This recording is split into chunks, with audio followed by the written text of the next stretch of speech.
ចប់ទឹកទី3ទៅហើយបាទនាំមកជូនលោកអ្នកដោយ Nagaver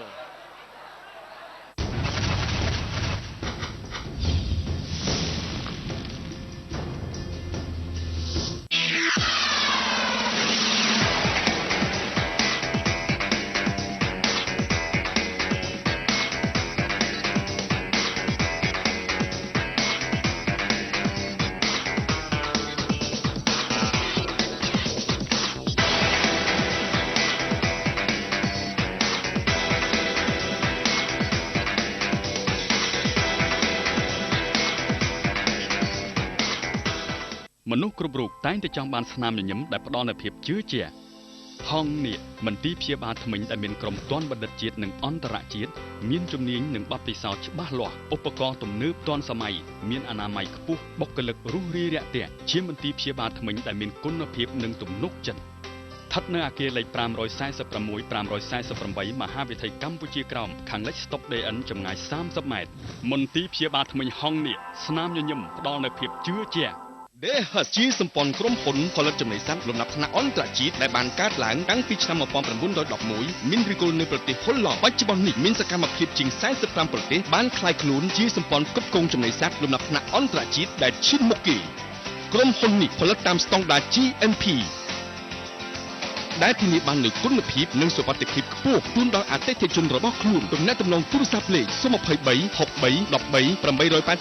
888ជោគជ័យជាងជាមួយ DHS Together for Better Result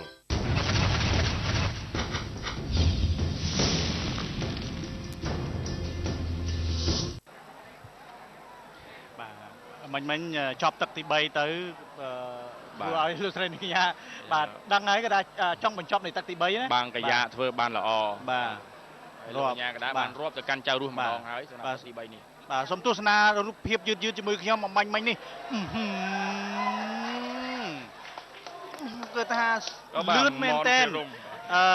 ទស្សនភាពរូបយឺតភាពយឺតតែមិញនេះគេថាមនភិរមវាយបានតែមួយដៃឆ្វេងប៉ុណ្ណោះបាទរីឯបាំងកយ៉ាវិញគេថាបានទាំងក្បាលជង្គង់ផងបានទាំងដៃស្ដាំទៀត បាទមិញអារម្មណ៍នៅចៅរស់ទៅរាប់ចៅរស់ណាដល់មនភិរមអ្នកវាយសោះ មែនទេមនភិរមបាទ អរគុណទស្សនាបន្តបានកញ្ញាជាមួយមនភិរមបាទជង្គង់សងគ្នាម្ដងម្នាក់រវាងមនភិរមហើយនឹងបានកញ្ញាលោកកញ្ញាកណ្ដាលធ្វើការប្រកួតបន្តបាទមនភិរមហាក់បីដូចចង់ចាក់ក្រោមអត់ជង្គង់1 2 3 4 5 6 7 8 9 10 11បាទសងបានមួយវិញកែងមួយវិញអូបាទ11ជង្គង់អត់បញ្ហាសម្រាប់មនភិរមបាទបានកញ្ញាបានចាប់ដើរចូលជង្គង់មួយទៀតរកបានកញ្ញាបាទយ៉ាងណាទៅហើយមនភិរមហាក់បីដូចជាធ្លាក់កម្លាំងមែនទែនបាទលោកអញ្ញាកដាបំបែកសារជាថ្មី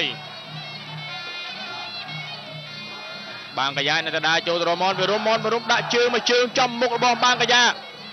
លោកអញ្ញាកដាបំបែកម្ដងទៀតនៅលួចឆ្មក់បានមួយរបស់មនភិរមបាទបានកញ្ញាដើរចូលទៀតហើយយ៉ាងណាហើយវត្តផ្ទះជួយស្ដាំបានកញ្ញាដើរចូលមនភិរមប្រើកណ្ដាប់ដៃល្អមែនទែនបានកញ្ញាសង1 2 1 2វិញ1 2 បាទយ៉ាងណាទៅហើយអូបាត់បង់ចំហហើយបាទមនភិរមបាត់បង់ចំហហើយ នេះគឺជាការរាប់លើកទី2សម្រាប់ទឹកទី4បាទ6 7អូដូចជាចម្លែកបាទដូចជាប្លែកបាទដូចជាសង្ងំណាសង្ងំយកទឹកយកពឹសអីមិនទេបាទបាទរាប់ដល់7យកភ្លាមមួយកែឡើងសងវិញលៀមនេះ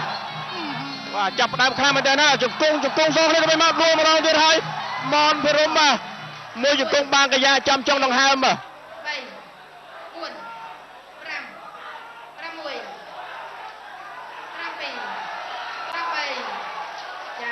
បាទប្រកួតបន្តរាប់3ដង កែងបាត់អូបានកញ្ញាឈាមចំហហើយបាទ មើលបាំងកញ្ញាវិញបាទឈាមចំហមកបាំងកញ្ញារបស់មនភិរមមិនត្រូវតិចដែរទេមួយកែងមនភិរមជាយាមកែងបកផងជាយាមវៃវែងផងអូយ៉ាងម៉េចបាទឲ្យតែស្ដាប់បាទអញ្ញាកណាប្រាប់ថាតិចទាំងពីរនេះស្ដាប់គាត់ផងគាត់ឲ្យមួយដៃទៀតរបស់មនភិរមទៅលើបាំងកញ្ញាក៏ប៉ុន្តែបាំងកញ្ញានៅតែ បាទជួយស្ដាំជង្គង់ហោះរបស់បានកញ្ញាគក់ជួយកែងពីក្រោយបាទយ៉ាងណាដែរពេលនេះបាទលោកអញ្ញាកណាកំពុងតែពិនិត្យមើលបាទព្រោះថារាប់2 មួយ ដ ទឹក ង ក៏រាប់3ដងគឺมันអាចទេបាទ បាទ ក្នុងមួយទឹករាប់បានតែ2ដងទេបាទបើ3ដង ក្នុងនេះចាំមើលបច្ចេកទេសលោកអញ្ញាកណាសិនបាទពីព្រោះថាមិនទាន់ដឹងយ៉ាងណាទេ បាទមិនទាន់ដឹងថាយ៉ាងណាទេបាទអូបាទ បាទមិនទាន់ដឹងថាតើយ៉ាងណានៅឡើយទេសំខាន់លើលោកចៅក្រមទាំង5រូបពិនិត្យទៅលើបច្ចេកទេសនៃការវាយបាទតើត្រូវតាមបច្ចេកទេសឬយ៉ាងណាបានអាចកាត់សេចក្តីបានបាទ បាទបន្តិចទៀតយើងអាចទស្សនារូបភាពយឺតជាមួយគ្នាចង់ដឹងថាតើវាយចូលកន្លែងណាមកសូមទស្សនារូបភាពយឺតបាទបា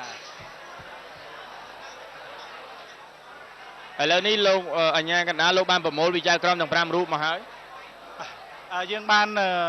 ចាក់រូបភាពយឺតចំនួន2ដងហើយជូនទស្សនិកជនអញ្ចឹងទស្សនិកជនប្រកាសជាចាប់អារម្មណ៍បាទហើយ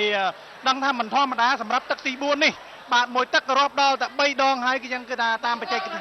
កីឡាករបាត់កញ្ញាអ្នកកីឡាករបង្គោលខៀវ